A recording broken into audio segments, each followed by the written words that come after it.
because that's the only day that I have that I can stop my writing and stuff and just come down here and have a little fun.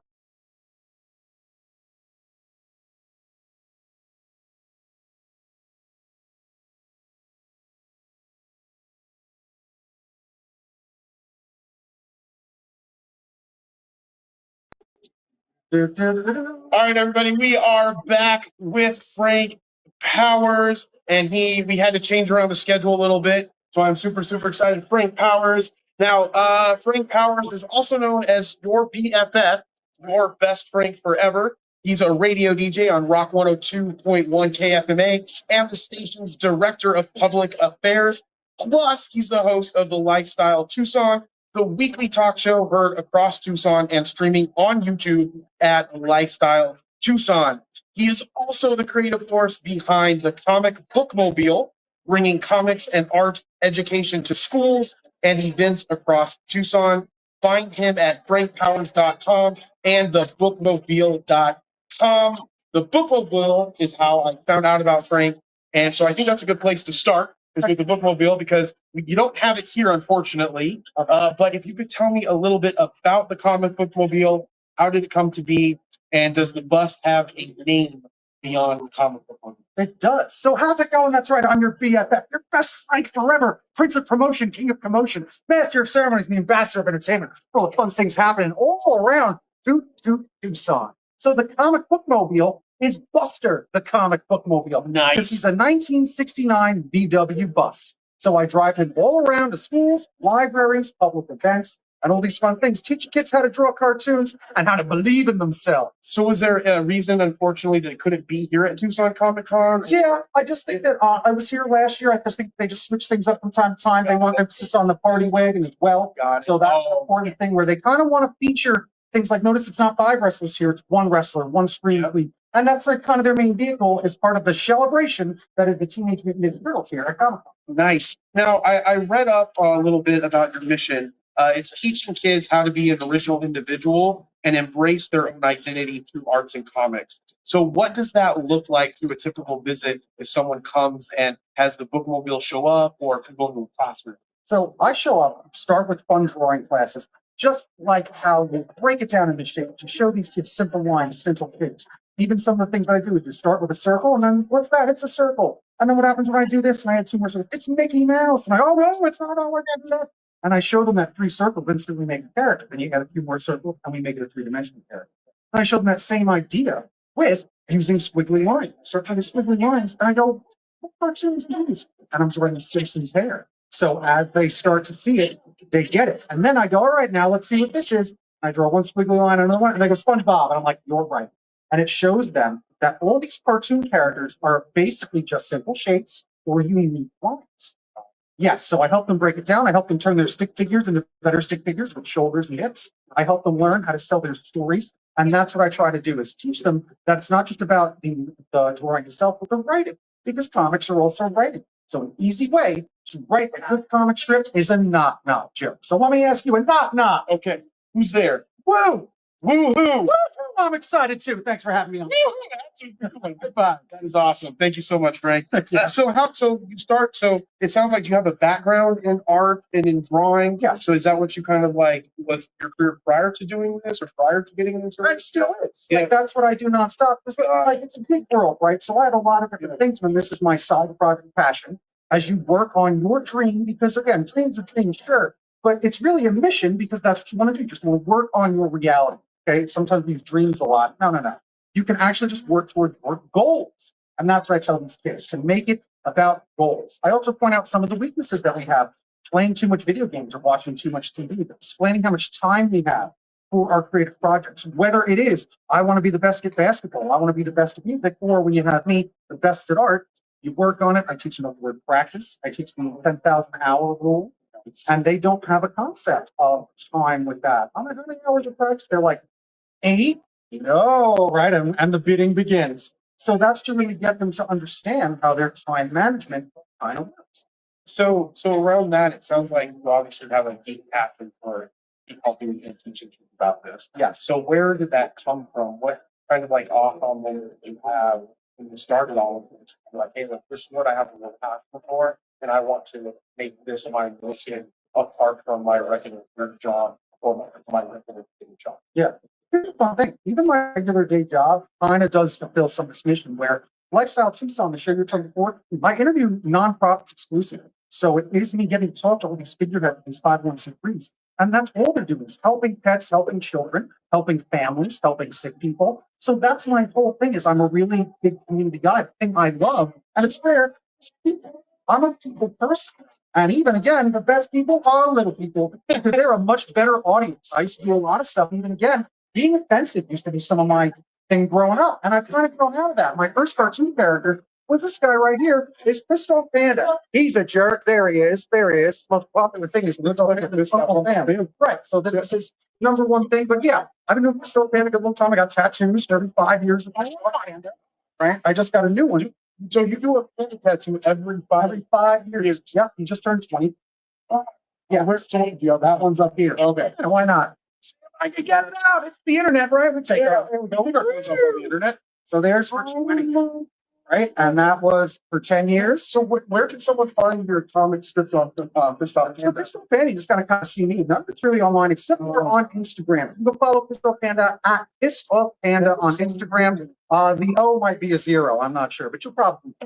So let me talk about. I know that we originally were going to do this at the Age of Radio booth, but I'm happy that we kind of switched it over to here because you have an amazing setup here. So what are some of the things that you have going on? And unfortunately, I don't have Chuck and everybody to help run the camera right now. Sure. But maybe we can show some of these things that you have on the table, and maybe you can walk me through some of them. Well, that's the one thing. When people come to my booth and I'm explaining what it is, I go, I'm a cartoonist. I drew all of these cartoons and I drew them for you. So that's the idea, is that's what really starts to blow people. It's like, oh, you drew all of this? I'm like, yes. So it's not fan art. And the thing about the Bookmobile is, sure, I bring Spider-Man comics and lots of comics, but I also teach kids that it's not just about superhero comics. It's about telling your own stories, using those knock-knock jokes. And you can make a comic strip as the funniest thing Dad ever said, the funniest thing that ever happened at dinner, the funniest road trip your family's ever been on. Yeah. Do you think that we've lost, like, with the growing with comics and like the Marvel Cinematic Universe and the the DC news, how big like the comic book world has come over the last like 10, 15 years? I think there's that people have lost like looking at comics or comic strips and it's like your feel to me is more kind of like like old style. Not a someone felt like a little bit like old style comic strip, like that is you might find in a newspaper. Yes. You think that is still something that is out there today, or you think it's been pushed aside because of the larger comics? More than ever, it's out there today because more than ever, individuals can make your own comic strips as like these kids. Nice. And comic strips come in this. It is what is called this the funniest quote that ever happened in class, where I'm showing them how to draw Garfield. And a few years ago before the movie, not a lot of kids knew Garfield, right? Because time. But then new media reintroduces and brings these characters back. So now all these kids recognize Garfield. But before then, one kid goes like this. A little British child goes, oh, I recognize that character. I saw him at my grandfather's house in what is called a newspaper, right? How's it going? So that is ridiculous, right? But that's what it is. So I give them a comics newspaper. These comic strips are easier to make than comic books. So I give them this, which is a template of 8 different comic strip templates in 8 different comic strip styles to teach them how to draw comics. So that's something I do. And then there's some articles in the back, some fart jokes. Don't tell your mom. So that's the idea, is that I do give them this, and that also operates as a coloring sheet. But you'll be surprised to find this out. Who do you think makes the most comics in the country right now or in the world? What company? I have no idea. Paper of some sort. It is Scholastic. Oh yes, the Scholastic. Publishing. Yeah. Yes, because Jeff Smith, who created Bone, is in charge of Scholastic now, and a lot of the way these stories are coming out, it's not single issue comics, but it is stuff like Diary of a Wimpy Kid has like kind of cartoon, that little cartoon stuff. But then Dogman is a comic strip that is drawn the way kids can draw, where it's very simple. It's like a kid drew it. It's comic strips. So people forget that a lot of these books that come out from Scholastic, 60% of the market is Scholastic comics. So it's fresh and plenty of it. And because of online, you don't have the gatekeepers of publishing. You can make your own comic strip. You put it on Instagram, you start your own website, and you just go. That's awesome. Yes. So I know that you're going to meet Kevin Eastman. Is that Yes, I'm going to go meet Kevin Eastman pretty soon. That's exciting. Absolutely. So I just have a few more questions for you if we can. So BFF. So where did that come from? So your name's Frank. Yes. Frank Powers. and BFF is like best friends forever, Mhm. but you changed it. Yes. It's now best friend forever. That's right. And so how does that is that how you go out in the public? Like, I know that's your Instagram handle, but besides that, how does it get played out in your Powers persona or as you go out? Because I am your friend, even if we haven't met yet, because that's the person I am. I'm friends with a lot of people around. So Frank has just become to me a synonym for friend, and that's what I want you to feel. Because that's what a lot of folks need, and that's what I find when I'm either teaching kids or bigger, hairier, smellier children known as adults that have a tough Yeah, time they are being rough. friends as we get to our midlife. 100%. It's a little tougher, but it's not.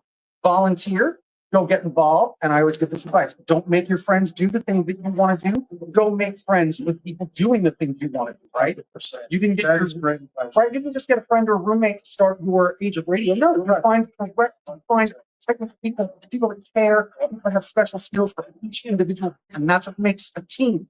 And that's what you need to find. Because even comics, they're a team. A lot of us forget that. 100%. Five, six people will make a comic. Yeah, come by our booth with the Geek Collective. You can see all the comics that Joey's has there from the Kickstarters that he's done that are out there. And you can see there's tons of people that are part of this. It takes a group of people to do stuff. And that's why community is so important. Yes. Absolutely. That's a great message from you. Heck yeah. So again, make friends and make friends with me because I want to help you make friends. It's all about networking with each other. Yep. Right? That's what it is. Now, there are two things that I definitely want to get to before we end this bad boy. The first one is, Dustin, can you find that picture of Frank that I found on the radio station website? I just want to throw that up here because I want to ask Frank what's going on. Let me see if Dustin can find it. As long as Dustin's listening to what's okay. So we have a picture of your beautiful face right there, Yes, that's right. but half of your hair is gone on each side of your face. Yes. So I know that your persona is the wacky weekend DJ. Yes. Did you just do that? Did you just do that as like to put that up, or was there more of a story behind that? Tell me about that. It doesn't you throw it down. So when the pandemic happened, I got the opportunity to host a telethon. So to start the telethon, as a joke at the end of it, that's what I did. Just real quick, I shaved half of that, right? I said, "Oh, we're out of time. We just got to go." And then I just evened it out. I just took a couple photos and used those photos. But then that was it. Is that I do that and then just shaved it. Well, it was like that for 5 minutes. That's a So you hysterical- saved the rest of it. Yeah. Oh, you okay? Got it. And then that was the thing. So each week, I would just slowly going back as we did our telethon with those weeks. So it was really funny. Yeah. So I love puppetry, Oh yeah. and so you do puppetry, or you have a puppet. I got a good right hand man. Let's All right. So Frick, it's time to punch in. some puppet stuff. All right, let's go, Frick. He's the star of the day. Yeah, dude, geez, just going on. Hey, let's go. I'm doing well. How are you? Doing good. What's your Comic-Con. It's amazing. It's my first time at Tucson Comic Con. Yeah, I've never been to Tucson Comic Con before. First time, and I'm having a blast. But you've probably been here before, yes? Yeah. How many times? I think I'm up to about 10. That is awesome. So, what's your name? Oh, Frick, how's it going? It's the Frick and Frank show. Frank and Frank shows. That's This is right. Frank, you're Frank. Yeah. I'm assuming, or did you guys swap roles? No, still your BFF right here. All right. Right? So what is when do you use this show, and what is the show about? So it's not really a show as much. Yeah, I just follow up on Instagram. What's about that social media? He's not very bright when it comes to technology, but I've got it going on. I'm young. Look, Oh, young is I'm not sure, really, to be honest. That was a You know how it creepy way goes to when it comes to that. kids. Like, I guess that is right. yeah, He's young and you're old, but you're nothing. that's right. I get it hard. That is awesome. So so you just bring him out whenever, and I'm sure you do it with kids. Yeah. Yeah, the kids love it. Yeah, so it's pretty good. Just pops up from time to time and just does a little bit of it. Yeah. Doesn't do the whole show. I've used them in fun stuff. I'm in a movie. Yeah, anytime we do our sketch comedy show, do Tucson Sketchy. Sometimes Frick gets involved there. Yeah, I'm hosting it. One day, Frick, you'll get to host it. We'll see. All right, but it works real well, which is good for a laugh. Yeah, that is awesome. Is this a different puppet over here? That's Fran. That's my sister. Oh, nice. So they have a family going on. I'm a living art kid. I like comics and coloring. She's a smarty pants. She likes writing. Like books and Yeah, reading. and reading. And reading. But reading's good. Yeah, she reads Promote reading. real books. I don't know. Yeah. All right. Well, I know that. Thank you so much for your time. Any last thoughts, and then where can people find you on social media? And if they want to get the bookmobile out to their school or to their event, how do they do that? Or the comic book? Yeah, this comicbookmobile.com is a good place. But then just give me a phone call. It's 520-204-0905 to book the comic book. I'm not a big corporation. I'm not a big company. I'm just a guy. So let's work it out and work together to help kids feel better when they get together with their best friend forever. Yeah, thank you so much, Frank. I really appreciate it. And guys, we have a great show for you this afternoon. We'll be sitting down with Brian Polito. We also will have Kyle back from Ravencraft Cosplay, from Arizona Cosplay. But I'm going to get Frank to his next appointment. Again, Frank, I appreciate everything that you've done. It's meant a lot to me, and it's a great mission that you have going on there. It's awesome. Thank you again. I appreciate it. Toot toot! I love you the most. And as I always say, be thankful, grateful, and kind, and we'll be back soon. Bye, guys.